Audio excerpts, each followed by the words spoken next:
মুরলির তারিখ 21শে সেপ্টেম্বর 2024। ওম শান্তি। মধুবন থেকে বাপদাদা বলছেন, মিষ্টি বাচ্চারা, বাবা কল্প এসে বাচ্চাদের অর্থাৎ তোমাদের নিজের পরিচয় দেন। তোমাদেরও সবাইকে বাবার যথার্থ পরিচয় দিতে হবে। প্রশ্ন: বাচ্চাদের কোন প্রশ্নটি শুনে বাবা আশ্চর্য হয়ে যান? উত্তর: বাচ্চারা বলে, বাবা তোমার পরিচয় দেওয়া খুব মুশকিল। আমরা তোমার পরিচয় দেব কিভাবে? এই প্রশ্ন শুনে বাবার ওয়ান্ডার অনুভব হয়। যখন বাবা তোমাদের নিজের পরিচয় দিয়েছেন তখন তোমরাও অন্যদের দিতে পারো, এতে অসুবিধা হওয়ার কোনো কথাই নেই। এ তো খুব সহজ। আমরা সবাই আত্মারা নিরাকার, তাই আত্মাদের বাবাও নিরাকার হবেন। ওম শান্তি। মিষ্টি মিষ্টি আত্মারূপী বাচ্চারা বোঝে যে আমরা অসীম জগতের বাবার কাছে বসে আছি। এই কথাও জানে অসীম জগতের বাবা এই রথেই আসেন। যখন বাপদাদা বলা হয়, এই কথা তো জানা আছে যে শিব বাবা আছেন এবং এই রথেই বসে আছেন। নিজের পরিচয় দিচ্ছেন। বাচ্চারা জানে তিনি হলেন বাবা। বাবা মতো দেন যে রুহানি পিতাকে স্মরণ করো তো পাপ ভস্ম হয়ে যাবে, যাকে যোগ অগ্নি বলা হয়। এখন তোমরা বাবাকে তো জেনে গেছ, তাহলে কখনো এমন বলবে নাকি যে বাবার পরিচয় কিভাবে দেব? তোমরা যদি অসীম জগতের পিতার পরিচয় জানো তাহলে অবশ্যই দিতে পারবে। পরিচয় দেবে কিভাবে, এই প্রশ্ন উঠতে পারে না। যেমন তোমরা বাবাকে জেনেছ, তেমনি তোমরা বলতে পারো যে আমরা হলাম আত্মা, আমাদের পিতা হলেন একজনই। এতে কনফিউজড হবে কেন? কেউ কেউ বলে, বাবা আপনার পরিচয় দেওয়া খুব মুশকিল কাজ। আরে, বাবার পরিচয় দেওয়া, এতে অসুবিধা হওয়ার কোনো কথাই নেই। জন্তুরাও ইঙ্গিতে বুঝে নেয় আমি অমুকের সন্তান। তোমরাও জানো যে আমরা হলাম আত্মা, তিনি আমাদের পিতা। আমরা আত্মারা এখন এই শরীরে প্রবিষ্ট রয়েছি। যেমন বাবা বুঝিয়েছেন আত্মা হল অকাল মূর্তি। এমন নয় যে আত্মার কোনো রূপ নেই। বাচ্চারা চিনেছে, খুব সিম্পল এই কথা। আত্মাদের একজনই নিরাকার পিতা আছেন। আমরা সব আত্মারা হলাম ভাই ভাই, এক পিতার সন্তান। বাবার কাছে উত্তরাধিকার প্রাপ্ত হয়। এই কথাও জানে এমন কোনো বাচ্চা দুনিয়ায় নেই যে বাবা ও তাঁর রচনার কথা জানে না। বাবার কাছে কি সম্পত্তি রয়েছে তারা সব জানে। এটা হলই আত্মা ও পরমাত্মার মেলা। এ হল কল্যাণকারী মেলা। বাবা হলেন কল্যাণকারী, অনেক কল্যাণ করেন। বাবার পরিচয় পেয়ে তোমরা বুঝতে পারো, অসীম জগতের বাবার কাছ থেকে আমরা অসীমিত উত্তরাধিকার প্রাপ্ত করি। তারা সন্ন্যাসী গুরু, তাদের শিষ্যদের গুরুর উত্তরাধিকার নিয়ে কিছুই জ্ঞান থাকে না। গুরুর কাছে কি সম্পত্তি আছে এই কথা শিষ্যরা জানে না।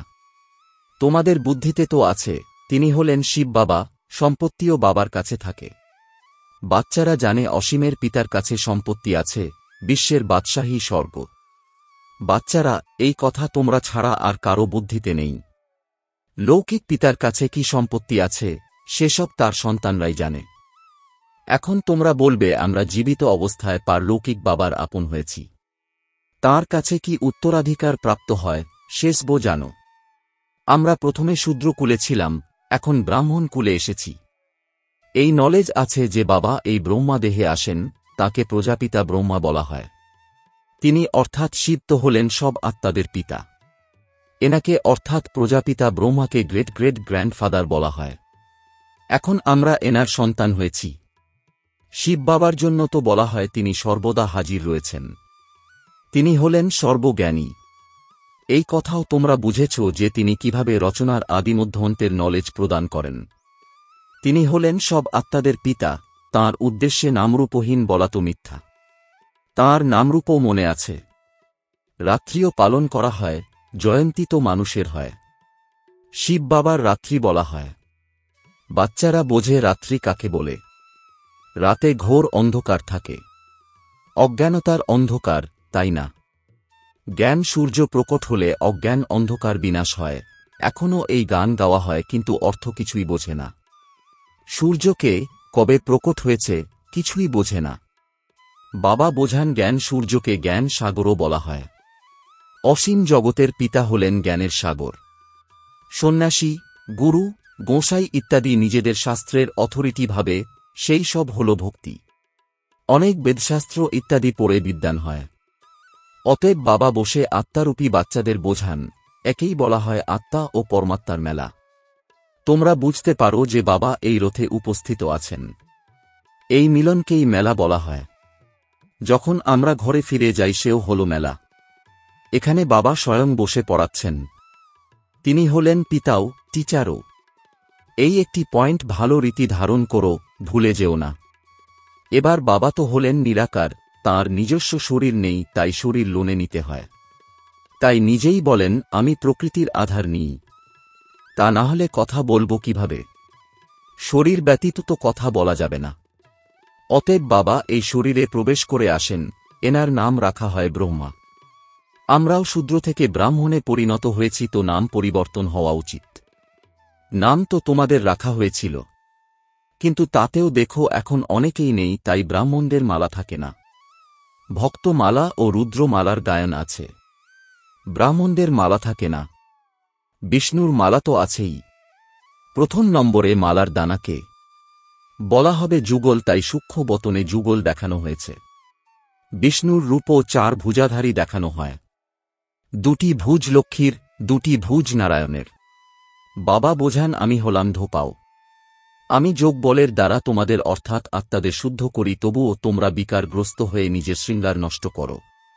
বাবা আসেন সবাইকে শুদ্ধ করতে, এসে আত্মাদের শেখান।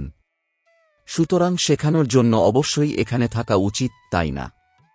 আহ্বানও করা হয় এসে পবিত্র করো।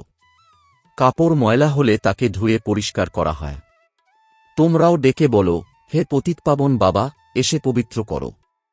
আত্মা পবিত্র হলে তো পবিত্র শরীর প্রাপ্ত হবে। অতএব সর্বপ্রথম মূল কথা হল বাবার পরিচয় দেওয়া।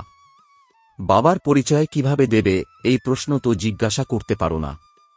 তোমাদেরও বাবা পরিচয় দিয়েছেন, তবেই তো তোমরা এসেছ, তাই না? বাবার কাছে এসেছ। বাবা আছেন কোথায়? এই রথে।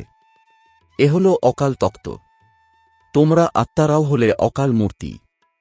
এ হল তোমাদের তক্ত, যার উপরে তোমরা আত্মারা বিরাজমান রয়েছ। অমৃতেশ্বরে ওই অকাল তক্ত জড়, তাই না? তোমরা জানো আমি অকাল মূর্তি অর্থাৎ নিরাকার, যার কোনো সাকার রূপ নেই। আমি আত্মা অবিনাশী, কখনো বিনাশ হতে পারে না। এক শরীর ত্যাগ করে অন্য ধারণ করি। আমি আত্মা, আমার অবিনাশী পার্ট নির্দিষ্ট আছে। আজ থেকে 5000 বছর পূর্বেও আমাদের এমন পার্ট শুরু হয়েছিল। 1 সম্বত থেকে আমরা এখানে পার্ট প্লে করতে ঘর অর্থাৎ পরম ধাম থেকে আসি।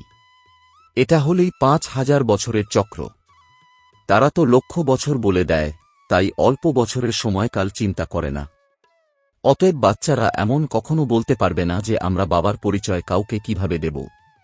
এমন এমন প্রশ্ন জিজ্ঞাসা করলে আশ্চর্য অনুভব হয়। আরে, তোমরা বাবার আপন হয়েছ, তাহলে বাবার পরিচয় দিতে পারবে না কেন?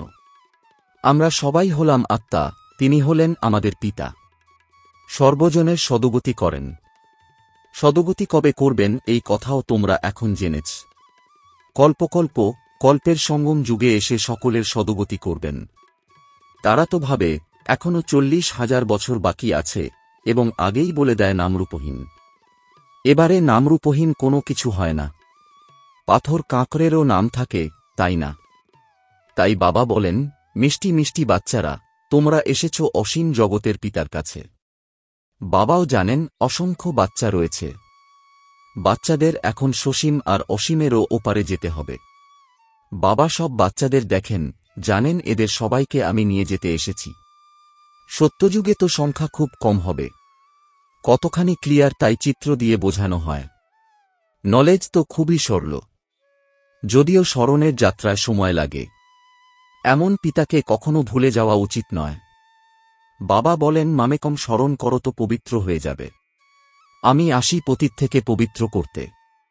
তোমরা অকাল মূর্তি আত্মারা সবাই নিজের নিজের তক্তে অর্থাৎ ভ্রুকুটিরূপী সিংহাসনে বিরাজমান আছো। বাবাও এই তক্ত বা দেহের লোন নিয়েছেন। এই ভাগ্যশালী রথে বাবা প্রবিষ্ট হন। কেউ বলে পরমাত্মার নামরূপ নেই। এ তো সম্ভব নয়। তাকে আহ্বান করা হয়, তার মহিমা বর্ণনা করা হয়, তো অবশ্যই কোনো স্বরূপ আছে, তাই না? তমপ্রধান হয়ে যাওয়ার জন্য কিছুই বোঝে না। বাবা বোঝান, মিষ্টি মিষ্টি বাচ্চারা, এতগুলি 84 লক্ষ জনিত হয় না। আছেই 84টি জন্ম। পুনর্জন্ম তো সবার হবে, এমন তো নয় ব্রহ্মে বিলীন হবে বা মোক্ষ প্রাপ্ত করবে।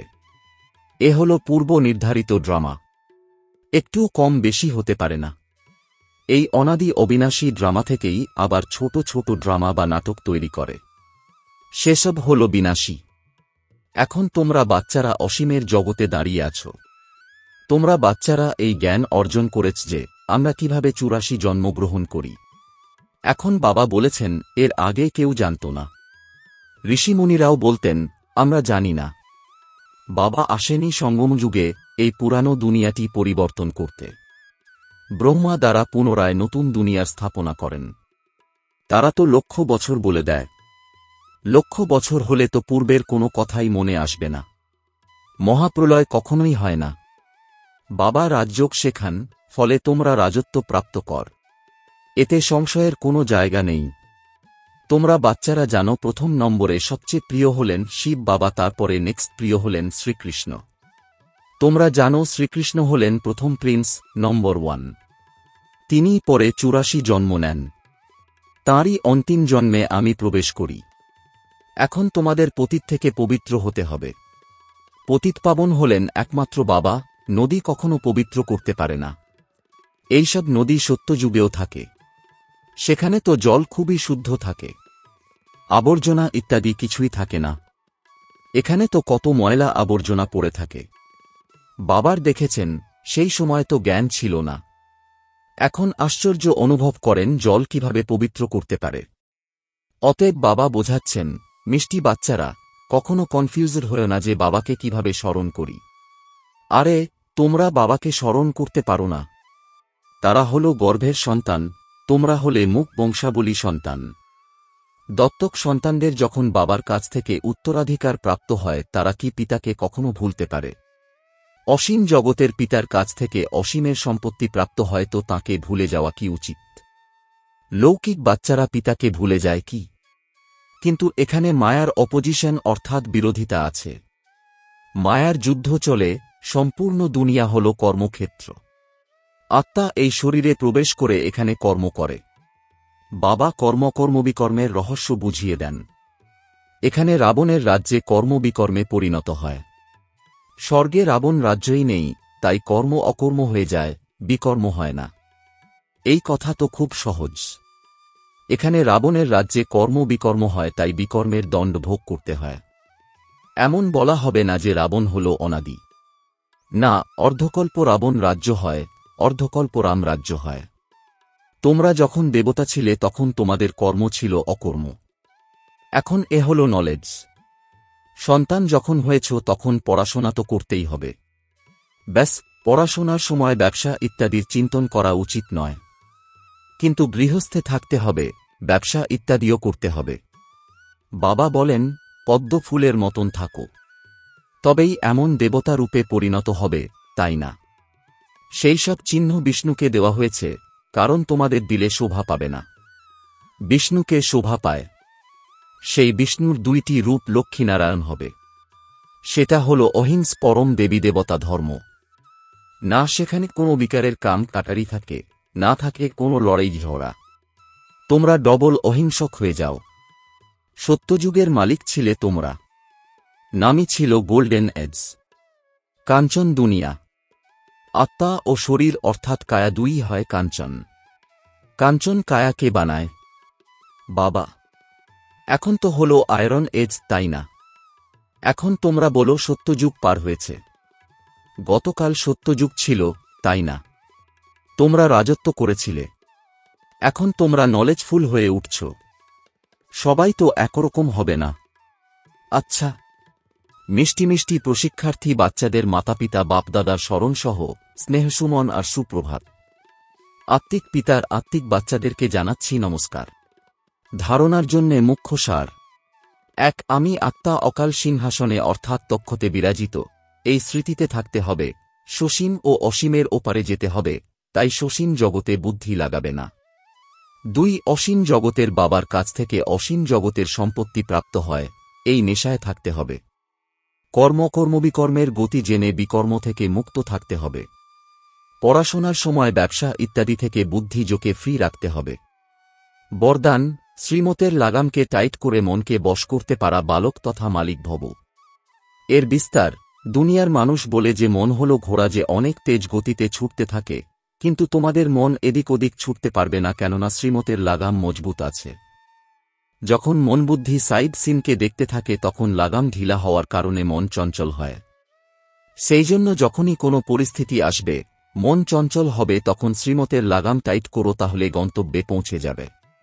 আমি হলাম বালক তথা মালিক, এই স্মৃতির দ্বারা অধিকারী হয়ে মনকে নিজের বশে রাখো।